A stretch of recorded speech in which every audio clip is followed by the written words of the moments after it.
네, 같이 기도하겠습니다. 하나님 아버지 감사합니다. 오늘 말씀을 통해서 하나님의 말씀이 우리의 마음속에 새겨지고 응답되어지는 귀한 시간이 되게 하여 주시옵소서. 우리 주 예수 그리스도의 이름으로 기도합니다. 아멘.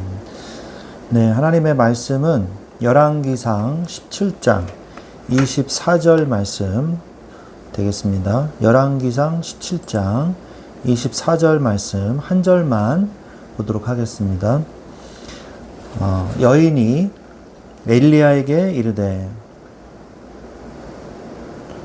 내가 이제야 당신은 하나님의 사람이시오 당신의 입에 있는 여호와의 말씀이 진실한 줄 아노라 하니라.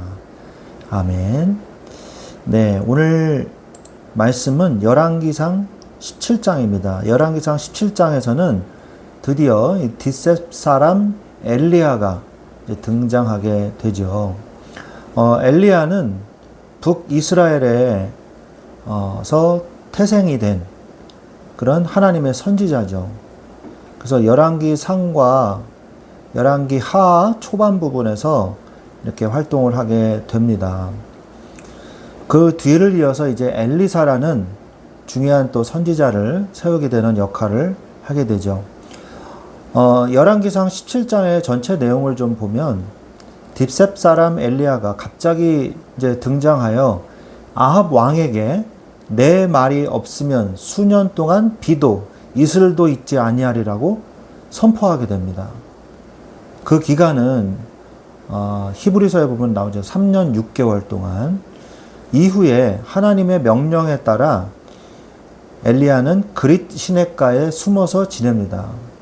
거기서 하나님은 까마귀를 통해서 아침 저녁으로 떡과 고기를 공급하시고 그는 시냇물을 마시면서 생명을 유지를 합니다.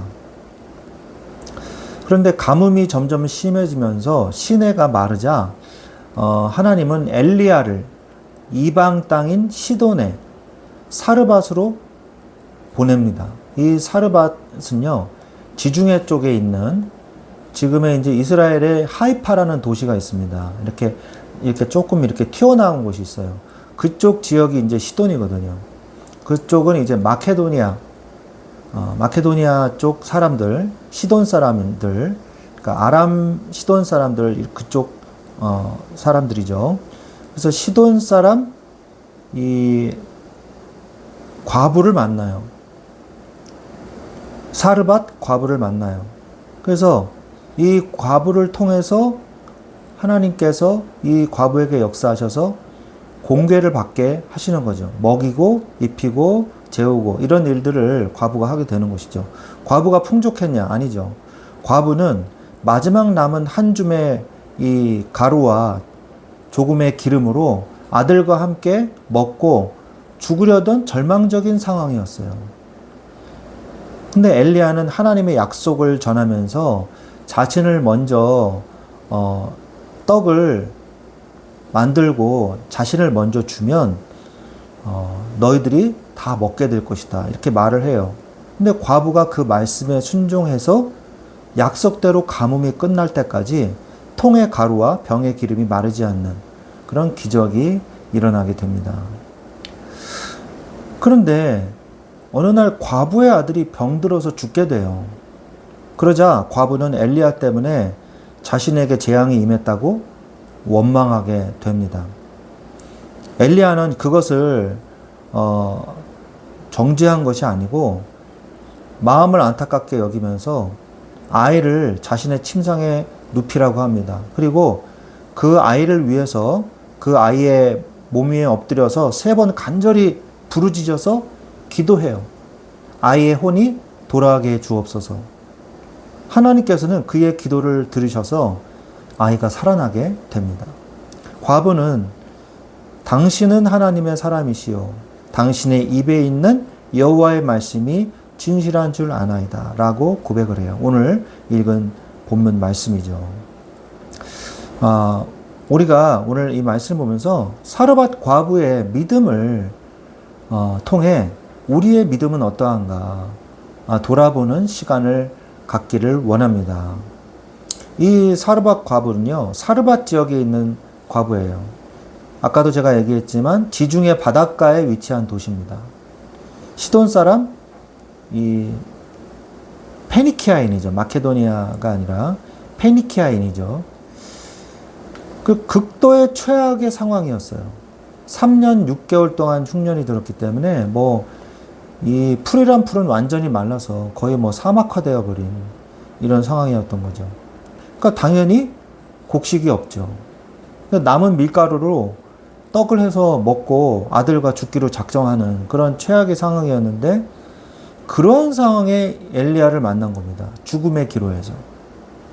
그때 이 과부가요, 이 죽음의 기로에서 정말 잘한 선택을 해요. 믿음의 선택을 한 것이죠. 엘리야에게 마지막 남은 밀가루와 기름으로 음식을 줘요. 그리고 이 사르밧 과부는요, 아들이 죽었을 때 원망의 부르짖음을 합니다.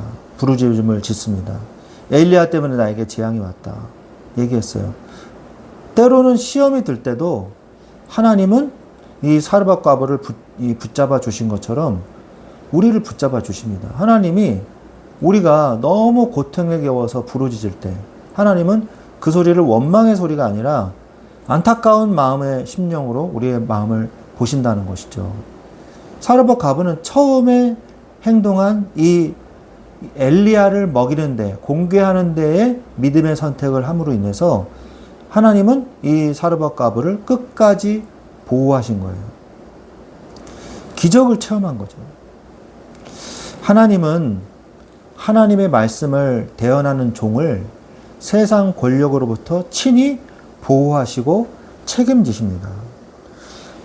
하나님의 공급 방식은 인간의 상식을 초월해요. 그리고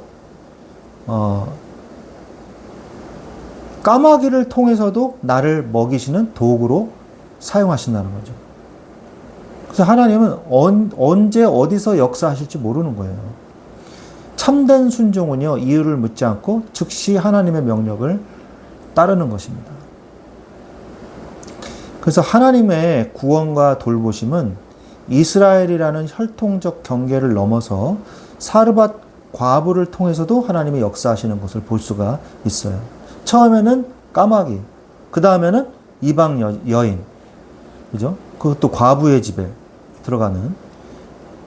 근데 하나님께서는 이 모든 것들을 통틀어서 역사하신다는 거예요. 그래서 우리가 우리 주변에서 사소한 작은 것, 우리가 스쳐 지나가는 사소한 만남, 이것에도 하나님의 어떤 뜻이 있는지 몰라요.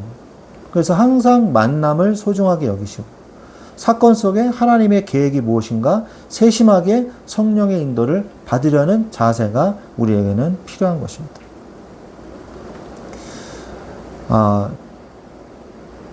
결국 응답은 누가 받습니까? 믿는 자가 응답받는 거예요. 끊이지 않는 양식의 응답, 그 가뭄에요. 풍족히 풍년이 들었을 때 양식의 응답이 아니라 완전한 가뭄 속에 곡기가 끊어지는 그런 가운데에서도 하나님이 끊이지 않는 양식의 응답을 주셨다는 거예요. 믿는 자가. 죽은 아들이 살아나는 기적을 체험했어요. 믿을 때 하나님은 응답을 주십니다. 열왕기상 17장 23절에 보면 엘리야가 그 아이를 안고 다락방으로 방으로 내려가서 그의 어머니에게 주며 이르되 보라 네 아들이 살아났느니라. 얼마나 기쁘겠어요. 우리가 한 번의 믿음의 선택이요 그렇게 중요한 거예요. 한 번 믿음의 선택을 잘했는데 하나님의 큰 은혜 속에 이 사르밧 과부가 들어가게 된 것입니다. 또 어떤 사람이 응답을 체험하냐? 고백하는 자가 응답받습니다. 오늘 우리가 열왕기상 17장 24절에 과부가 고백을 하지 않습니까? 내가 이제야 당신은 하나님의 사람이시오. 당신의 입에 있는 여호와의 말씀이 진실한 줄을 아노라. 이 고백을 하지 않습니까? 이 말씀이 우리 마음에 잘 심겨져야지 믿음이 자라는 것이거든요.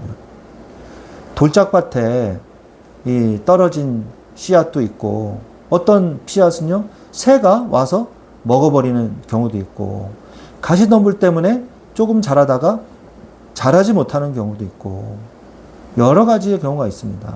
그러나 옥토밭에 씨를 뿌렸을 때 옥토밭에 씨를 뿌렸을 때 30배, 60배, 100배의 열매가 맺어지나요? 그래서 우리의 마음의 밭이 항상 옥토밭이 되게 하여 주옵소서. 누구는요, 말씀을 들었는데 누구는 그냥 흘려버려요. 근데 어떤 사람은요, 평생의 귀한 응답을 받아요. 무릎을 치면서 이것이구나 그러면서 응답을 받아요. 어떤 사람은 예배를 드리고 그냥 나오는데요, 어떤 사람은요, 큰 하나님의 은혜, 내 인생의 전환점이 되는 그런 은혜를 받고 나오는 사람도 있거든요. 마음의 중심이 옥토밭이 되시기를 바랍니다. 하나님은요, 우리가 하나님 앞에서 주님을 고백할 때 나를 시험에서 건져내 주십니다. 고린도전서 10장 13절에도 사람이 감당할 시험 밖에는 시험당한 것이 없다 말씀하시잖아요. 그리고 마태복음 6장 13절에도 우리를 시험에 들게 마옵시고 다만 악에서 구하옵소서라고 주기도문에서 말씀하고 계시지 않습니까? 나를 시험에서 건져내 주십니다. 성도의 견인이에요. 성도가 예수님을 믿고요, 시험에 들 때도 있고 낙심할 때도 있습니다. 오늘 사르밧 과부처럼. 그런데 하나님은요, 우리의 손을 꽉 붙잡으시고요, 우리가 넘어지려 할 때 번쩍 들어주세요. 그래서 공중에서 다시 착지하게 해주세요. 그게 바로 하나님의 자녀된 특권입니다. 우리가 때로는요, 믿음이 부족할 때가 있어요. 그런데 하나님은 우리의 부족한 믿음을 채워주십니다. 그래서 우리의 부족한 믿음을 채우셔서 원망하는 마음이 없을 수는 없으나 여러분들이 원망하는 마음을 오래 가지지는 마세요. 원망하는 마음이 있을 수도 있지만 불신앙으로 번지지 않게 하세요.